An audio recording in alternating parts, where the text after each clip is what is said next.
O conteúdo que você ouvirá na sequência não é indicado para menores de 14 anos. Olá, amigos, eu sou o Dom e esse é o Crimecast, podcast sobre crimes reais. Aqui, nesse podcast, a gente vai falar sempre sobre crimes reais que ficaram conhecidos no Brasil e no mundo. Se você está ouvindo o Crimecast pela primeira vez, desde já agradeço pelo play e seja muito bem-vindo aqui. A todos aqueles que já me acompanham, o meu muito obrigado pela audiência e por continuar ouvindo o nosso podcast. Hoje a gente vai para o episódio de número 34, aqui no Crimecast. Mas antes eu quero pedir a vocês para seguir o Instagram do Crimecast, que é o Crimecast_podcast. É muito importante que vocês sigam e compartilhem o Instagram do Crimecast, assim como compartilhar também os episódios para que mais pessoas conheçam, o nosso podcast e eu possa continuar trazendo conteúdo para todos aqui. Outra coisa também que eu faço é deixar o link, do Instagram, o perfil do Instagram do Crimecast. Você clica lá, já vai direto para o Instagram e se você puder seguir e compartilhar com seus amigos, eu agradeço muito.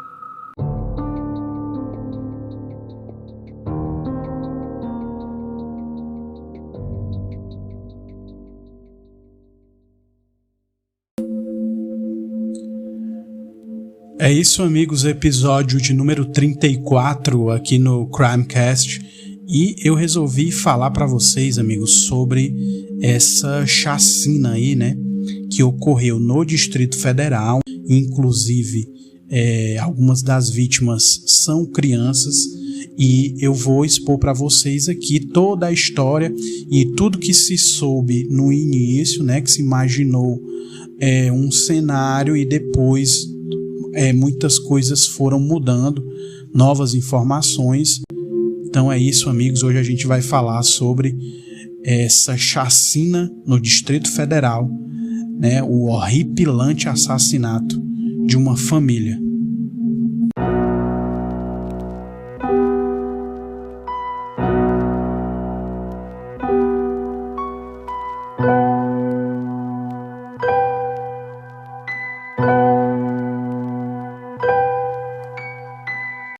Então, amigos, esse caso, muita coisa foi veiculada, certo? Mas houve muitos desdobramentos, muita investigação e muita coisa foi descoberta. Então, o que eu vou contar para vocês aqui é o que a polícia tem aí de relatos, dos suspeitos, de informações e coisas que comprovam como exatamente tudo aconteceu, Para quem não ouviu, não sei se de repente você não ouviu falar, mas essa chacina, ela foi noticiada aí, primeiramente, um desaparecimento de uma cabeleireira, a Elisamar, junto com os 3 filhos, 3 crianças. E aí depois disso muita coisa foi falada, se o esposo dela e o sogro teriam encomendado a morte dela por conta de valores e tal. Muita coisa foi veiculada, mas o que eu vou contar para vocês aqui é o que se tem de mais factual sobre o que realmente aconteceu com a família.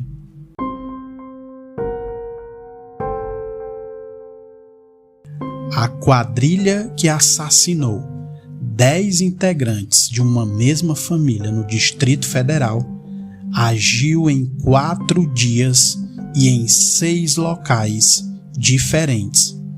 As informações são da Polícia Civil do Distrito Federal. Na sexta-feira, dia 27 agora, o delegado Ricardo Viana, da 6ª Delegacia de Polícia, detalhou como agiram para cometer o crime. Gideon Batista de Menezes, Horácio Carlos Ferreira Barbosa, Fabrício Silva Canedo e Carlomã dos Santos Nogueira. Os 4 e também um 5º criminoso, Carlos Henrique Alves da Silva, de 25 anos, conhecido como Galego, estão presos sob suspeita de terem praticado os crimes de homicídio qualificado, latrocínio, associação criminosa qualificada, corrupção de menor e extorsão com resultado morte. Os crimes ocorreram em 4 datas diferentes, entre 28 de dezembro de 2022 e 15 de janeiro de 2023, conforme detalhado pela Polícia Civil. Além destas 2 datas, os assassinos atacaram parte da família em 4 e 12 de janeiro. O grupo atuou em 6 locais para assassinar as 10 pessoas, de acordo com a investigação da Polícia Civil do Distrito Federal. A chácara de Elisamar da Silva, um cativeiro em Planaltina, uma casa vendida pela cabeleireira em área rural de Planaltina, Distrito Federal, e queimaram carros em Cristalina, Goiás e Unai, Minas Gerais. Um adolescente também foi apreendido. O jovem de 17 anos contou que recebeu R$2.000 para ajudar no crime. Então, amigos, tudo está praticamente elucidado, né? Como eu falei para vocês, muita coisa foi falada, né? A princípio existia uma teoria, né, de quando a Elisamar da Silva ela some junto com as crianças, né? As pessoas teriam dito que ela estava indo buscar o marido, Tiago, de 30 anos, na casa do sogro, justamente o seu Marcos Antônio Lopes de Oliveira, e depois teria parado de se comunicar, gerando aí, né, a suspeita de que algo teria ocorrido. E aí eu vou logo aqui informar para vocês sobre as vítimas do crime, né? As 10 vítimas, todas da mesma família, são Elisamar Silva, a cabeleireira de 39 anos, Tiago Gabriel Belchior, de 30 anos, marido da Elisamar. E aí, amigos, infelizmente, 3 crianças muito pequenas, Rafael e Rafaela da Silva, que eram gêmeos, de 6 anos apenas, filhos de Elisamar e Tiago, e outra criança, Gabriel da Silva, de 7 anos, também filho de Elisamar e Tiago. A outra vítima era o seu Marcos Antônio Lopes de Oliveira, de 54 anos, pai de Tiago e sogro de Elisamar. Cláudia Regina Marques de Oliveira, de 54 anos, ex-mulher de Marcos Antônio. Renata Juliene Belchior, de 52 anos, mãe de Tiago e sogra de Elisamar. Gabriela Belchior, de 25 anos, irmã de Tiago e cunhada de Elisamar. Ana Beatriz Marques de Oliveira, de 19 anos, filha de Cláudia e Marcos Antônio. De acordo com a polícia, os assassinatos contra as 10 pessoas da família da cabeleireira Elisamar foram motivados por terras em que parte da família morava. A quadrilha pretendia se apossar da chácara de Elisamar, avaliada por eles em R$2 milhões. O assassinato dos demais parentes ocorreu para não haver herdeiros e assim o grupo ficar com a propriedade. Então, amigos, aqui é muito claro, né? Eu estou usando como base aqui matérias publicadas online, né? E aqui, segundo as investigações da polícia, e aí antes também foi muito falado sobre dinheiro que a Elisama teria pego no empréstimo para fazer uma reforma no salão de beleza dela, mas segundo a investigação da polícia, o maior intuito da quadrilha, né, que matou todas as pessoas da família, era ficar com uma chácara. E aí eu vou explicar mais na frente para vocês como que era e como que eles tiveram acesso ali. E para os criminosos, a chácara teria um valor em torno de 2 milhões de reais e, matando todos da família, eles conseguissem ficar com aquela chácara. No terreno moravam Marcos Antônio Lopes de Oliveira, que era o pai do Tiago, né, sogro da Elisama, Renata Juliene Belchior e Gabriela Belchior. A Renata Juliene, ela era a mãe do Tiago, e a Gabriela Belchior, irmã do Tiago.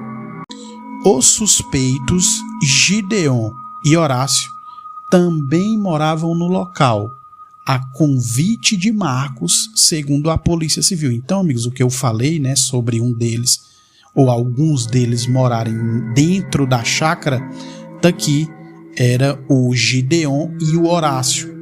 Eles, segundo a polícia, moravam dentro ali da propriedade e seriam moradores de lá, chamados pelo próprio Marcos. E aí uma das coisas que a polícia descobriu foi o seguinte: parte do grupo criminoso se fez de vítima durante 2 ações para não gerar suspeita. Olha só essa informação, e aí eu vou explicar para vocês aqui mais na frente.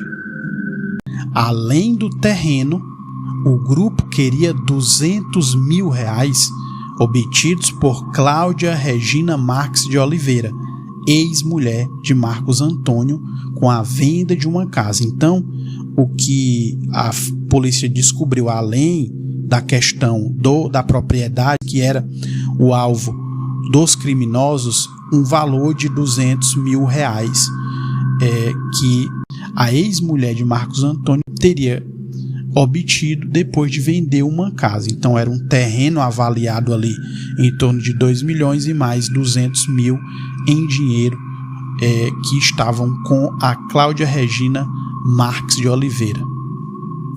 De acordo com a polícia, Gideon Batista de Menezes, Horácio Carlos Ferreira Barbosa e Carlomán dos Santos Nogueira eram os principais articuladores dos crimes. Já Fabrício Silva Canedo era responsável por cuidar das vítimas que ficavam no cativeiro. E aí, amigos, nós vamos agora para uma linha do tempo, né? A cronologia do que teria acontecido na realidade, segundo as investigações da polícia. No dia 28 de dezembro, à noite, Marcos Antônio Lopes de Oliveira, Renata Juliene Belchior e Gabriela Belchior foram rendidos por Carlomán e o adolescente na chácara em que moravam. O acesso ao local foi dado por Gideon, que também vivia no local. Então, amigos, aqui está claro, né? A família Marcos Antônio Lopes, Renata Juliene e Gabriela Belchior, que era filha, né, dos 2 primeiros, eles moravam ali dentro. Só que o tal do Gideon, ele vivia dentro também ali da chácara, e ele teria dado acesso para o Carlomán e o adolescente que ajudou no crime.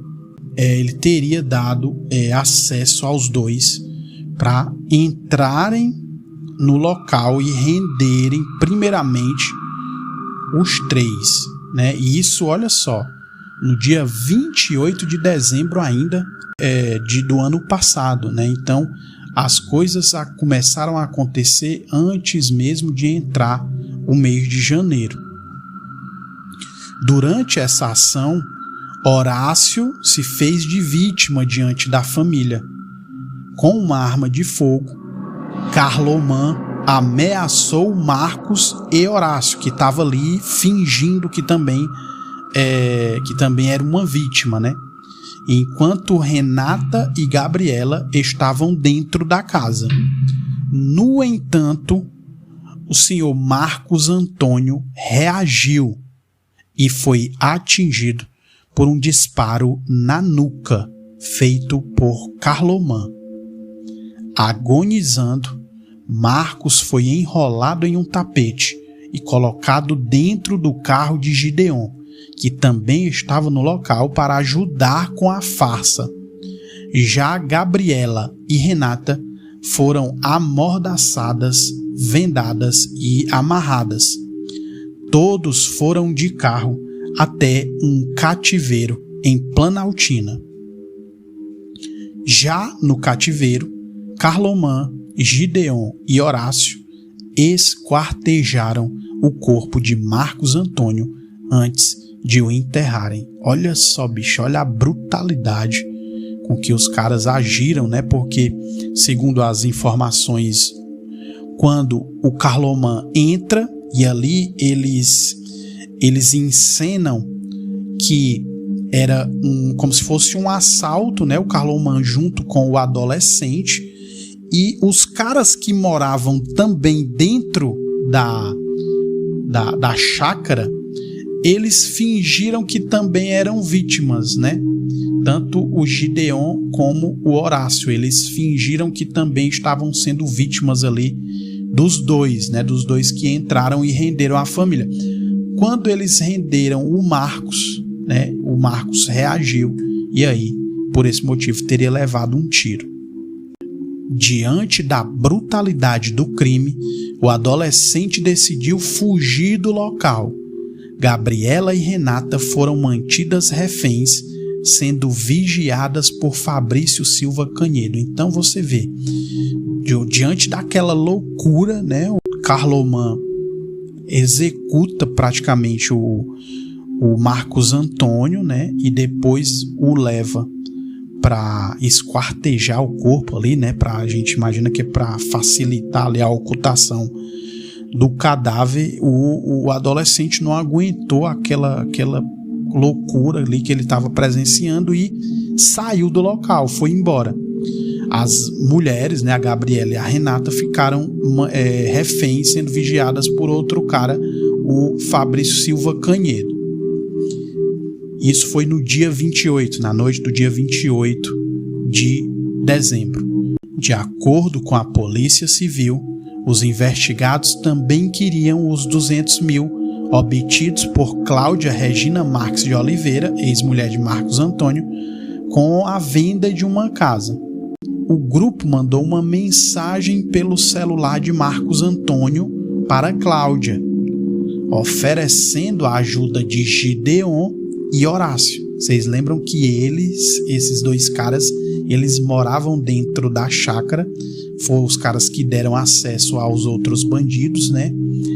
E quando eles matam o Marcos Antônio, eles se passam por ele, pegam o celular dele e mandam a mensagem para a Cláudia Regina, que era a ex-mulher dele, que tinha vendido a casa, ou seja, para atrair ela e na cabeça dela, o próprio ex-marido estava dizendo: olha, o fulano de tal, né, o Gideon e o Horácio, eles vão ajudar vocês aí na mudança, né, porque tinham vendido a casa, ou seja, eles bolaram um plano ali para poder ter acesso também à mulher, a ex-mulher do Marcos Antônio, visando os 200 mil da casa que tinha sido vendida. Com acesso à casa nova, o trio permitiu a entrada de Carlomã, que rendeu Cláudia em uma simulação de assalto. Eles usaram ali a mesma tática, né? Em seguida, Gideon e Horácio levaram Ana até a residência e Carlomã simulou novamente o assalto. Segundo a polícia, Gideon e Horácio se fizeram de vítimas mais uma vez. Olha, então, isso teria sido no dia 4 de janeiro, né? Já tinha virado o ano, e aí com aquela mensagem a mulher nem imaginava, né? Ela estava indo para uma armadilha, mas óbvio ela não imaginava. E aí eles usam a mesma tática, né? O Gideon e o Horácio, eles fingiam que também eram vítimas, mas na verdade eles estavam fazendo parte e davam acesso ao Carloman, que seria ali o cara para fazer o serviço mais pesado, o serviço sujo de matar, de ocultar os cadáveres, né? Enfim. Com mãe e filha rendidas, elas foram levadas para o cativeiro de Planaltina, onde Gabriela e Renata já estavam. Então, amigos, aqui, tanto a mulher como a ex-mulher, com as suas respectivas filhas, em algum momento ficaram no cativeiro de Planaltina. E aqui, até o momento, somente o seu Marcos tinha sido morto.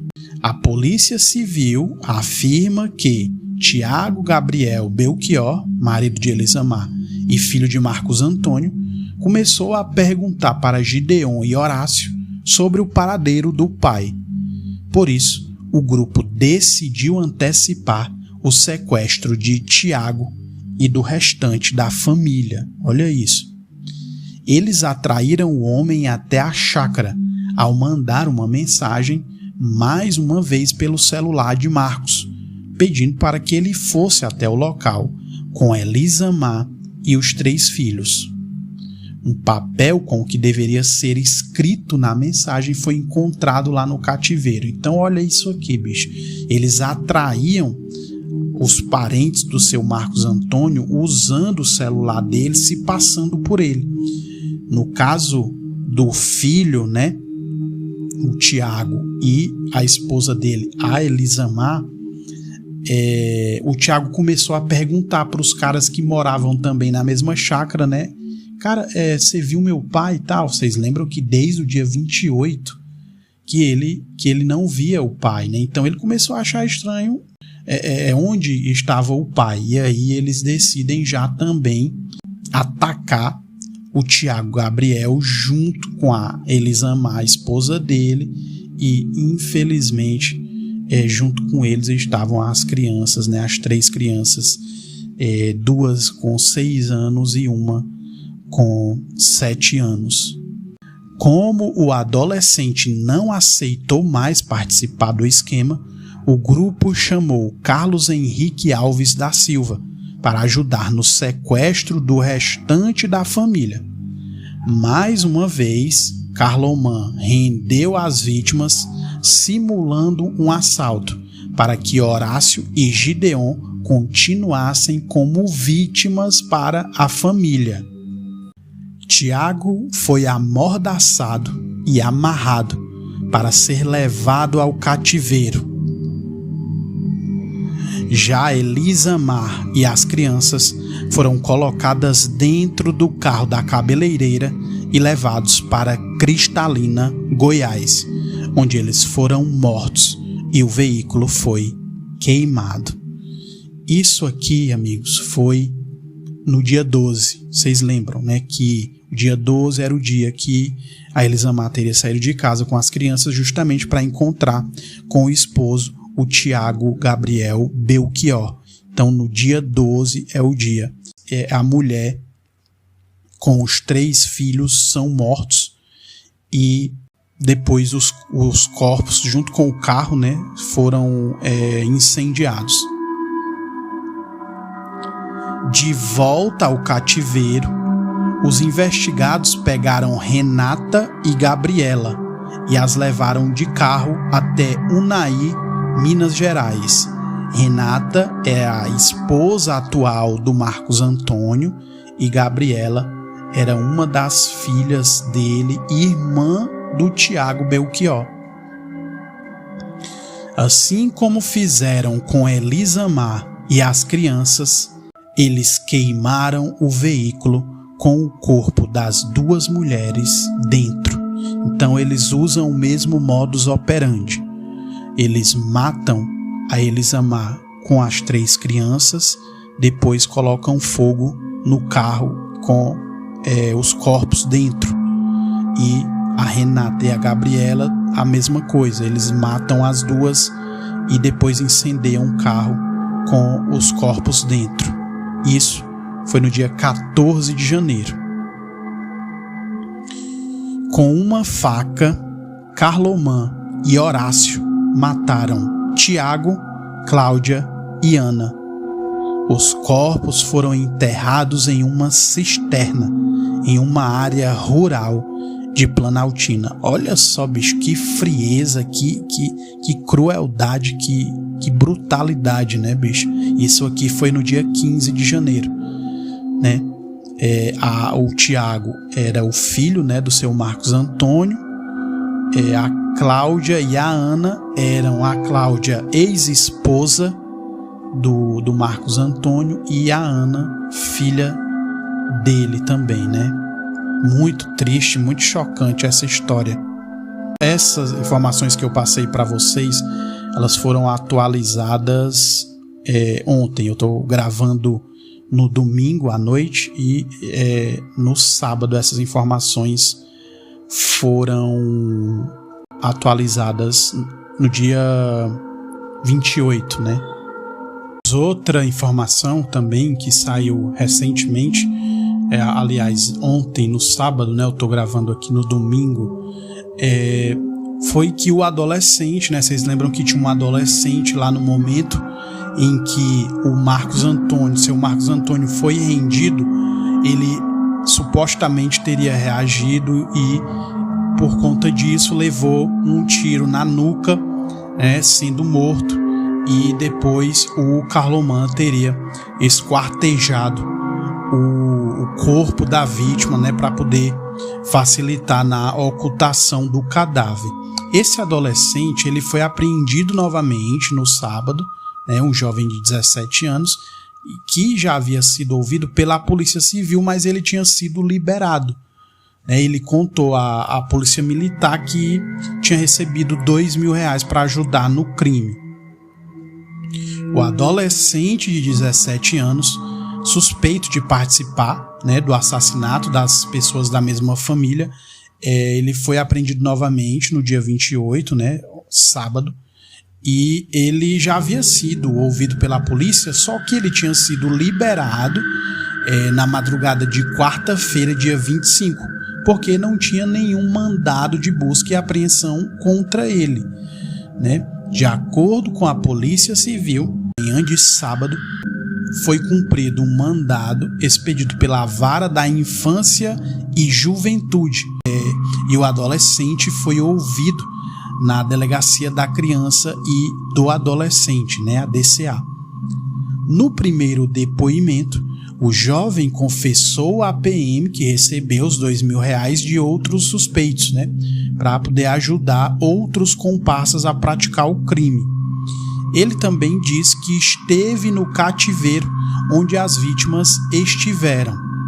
A Delegacia da Criança e do Adolescente atribuiu ao adolescente a prática dos atos infracionais análogos aos crimes de extorsão mediante sequestro com restrição à liberdade e resultado morte de Marcos Antônio, Renata e Gabriela, ocultação do cadáver da vítima Marcos Antônio e associação criminosa armada com os imputáveis envolvidos na chacina. Ou seja, vocês lembram que no momento que o Carlomán entra, e ali ele rende o Marcos Antônio, o senhor Marcos Antônio reage e o Carlomán dá um tiro na nuca da vítima, matando ali a vítima. O jovem estava com ele naquele momento, então ele participa naquele momento. No momento da ocultação do cadáver também, quando o Carlomán estaria esquartejando o corpo, ele também ainda estaria participando, e só após aquilo ali, diante daquela loucura toda, daquela cena horripilante, né? Vamos dizer assim, ele decidiu sair. Então, até aquele momento, ele estava participando, né? Por isso que ele pode responder por esses crimes aí que eu falei para vocês. O adolescente participou do crime com mais 5 homens, né? Eu já falei para vocês, mas eu vou repetir aqui o nome do grupo, né?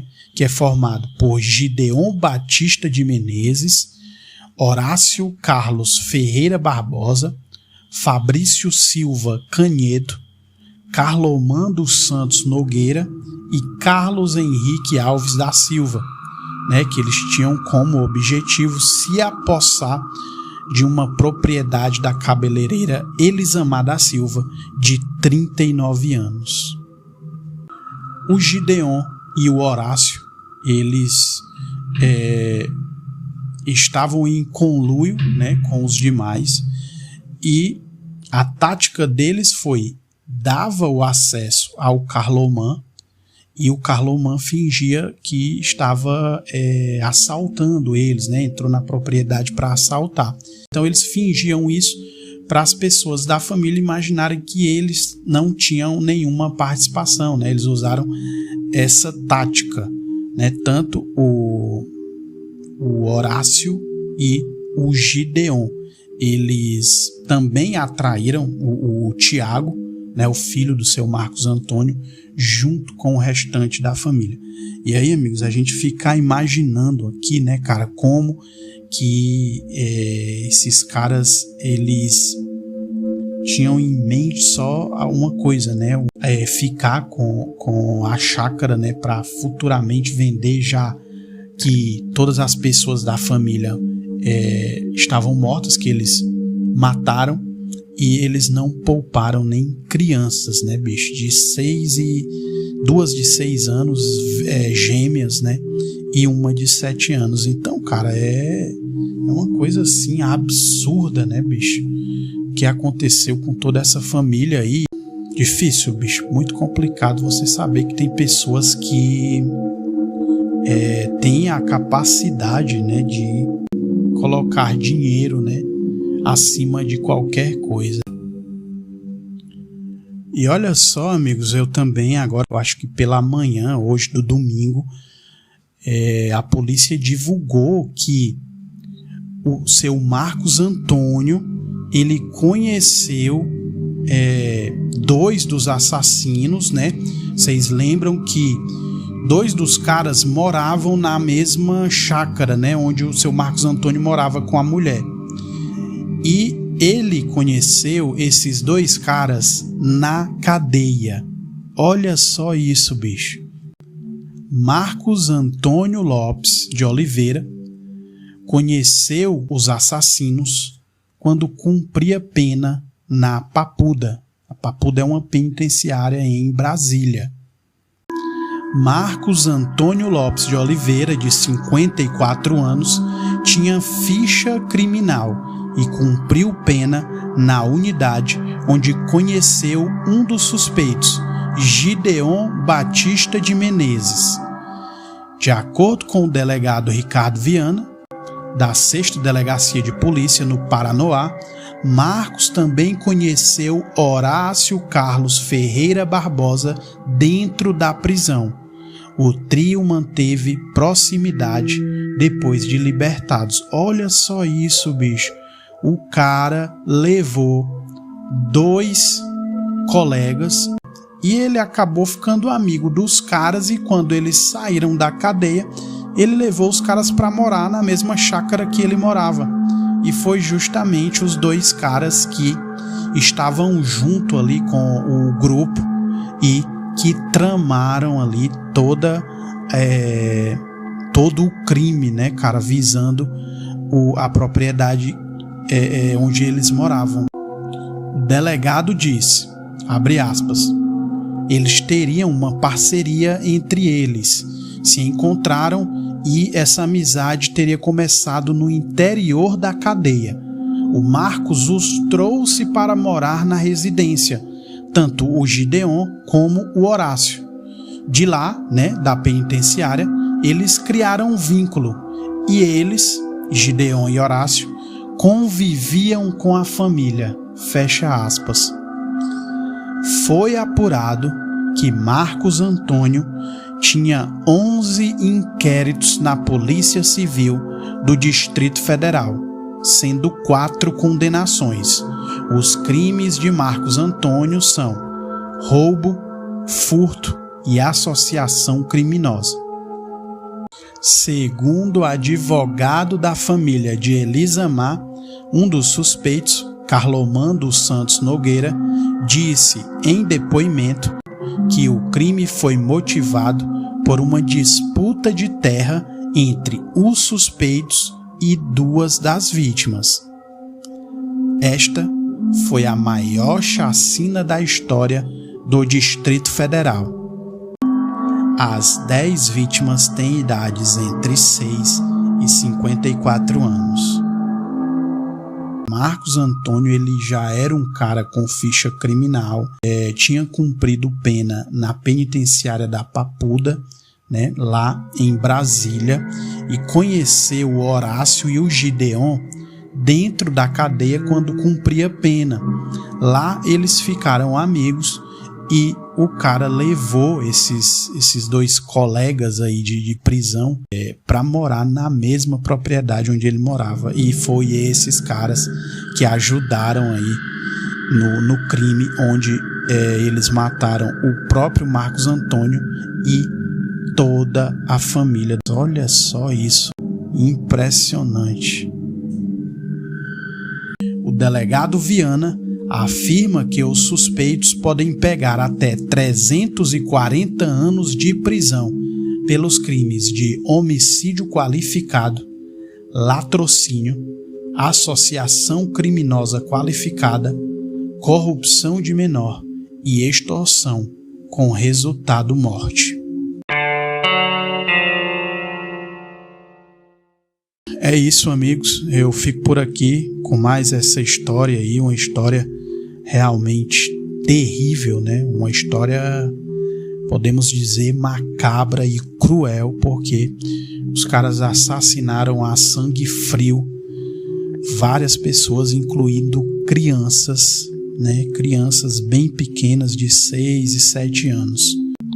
É isso, amigos. Na semana que vem eu volto com mais uma história, com mais um caso aqui no Crimecast.